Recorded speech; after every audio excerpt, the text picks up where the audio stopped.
വളരെ സിമ്പിളായിട്ട് പാവയ്ക്ക കയ്പില്ലാതെ വെക്കുന്ന രീതി. പലതരത്തിൽ പാവയ്ക്ക കറി ഉണ്ടാക്കാൻ കഴിയും. അതിൽ സിമ്പിളായിട്ട് വെക്കുന്ന രീതിയാണ്. അതിനായി പാവയ്ക്ക 2 എണ്ണം, തക്കാളി വലുതാണെങ്കിൽ 1, ചെറുതാണെങ്കിൽ 2 എണ്ണം, സവാള 2 എണ്ണം, പച്ചമുളക് 1, അവരവരുടെ എരിക്ക് ആവശ്യമായത് എടുക്കാം, 1ഓ 2ഓ എടുക്കാം.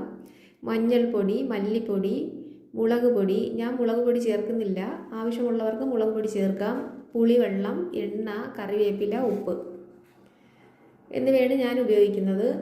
ആദ്യം ചട്ടി നന്നായി ചൂടായ ശേഷം എണ്ണ ഒഴിക്കുക. എണ്ണ ചൂടായതിനു ശേഷം പാവയ്ക്ക, തക്കാളി, സവാള, പച്ചമുളക് ഈ അരിഞ്ഞു വെച്ച സാധനങ്ങൾ അതിലിട്ട് നന്നായി വഴറ്റിയെടുക്കുക.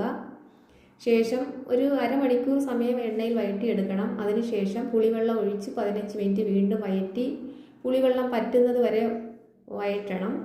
അതിനുശേഷം മല്ലിപ്പൊടി, മഞ്ഞൾപ്പൊടി ഇവ ഇട്ട് ഇളക്കുക. അതിനുശേഷം ചൂടുവെള്ളം ഒഴിക്കുക. നന്നായി കറിയാകുമ്പോൾ ഓഫാക്കുക. കയ്പുണ്ടെങ്കിൽ കുറച്ച് പുളിവെള്ളം ഒഴിച്ചു കൊടുക്കുക, കയ്പുണ്ടാകത്തില്ല. പിന്നെ അത് അവരവരുടെ ടേസ്റ്റിനനുസരിച്ച് ആവശ്യമുള്ള സാധനങ്ങൾ ചേർത്ത് കൊടുക്കാം. ഉപ്പ്. പിന്നെ മറ്റ് പല രീതിയിൽ വെക്കും. തേങ്ങാപ്പൊടി ഇതിൽ ചേർക്കുന്നത് തേങ്ങാ പൗഡറാണ്. 1 സ്പൂൺ തേങ്ങാ പൗഡറാണ് ഇതിൽ ചേർക്കുന്നത്. തേങ്ങ വറുത്തരച്ച് വെക്കാവുന്നതാണ്.